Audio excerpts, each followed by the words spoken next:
उत्तिष्ठ नरशार्दूल कर्तव्यं दैवमाह्निकम् उत्तिष्ठोत्तिष्ठ गोविन्द उत्तिष्ठ गरुडध्वज उत्तिष्ठ कमलाकान्त त्रैलोक्यं मङ्गलं कुरु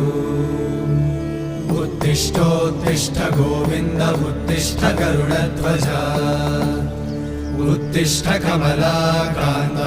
त्रैलोक्यं मङ्गलं कुरु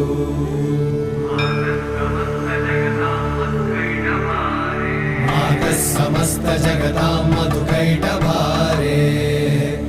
वक्षो विहारिणि मनोहर दिव्यमूर्ते श्री स्वामी निश्रित जनप्रिय दानशीले श्री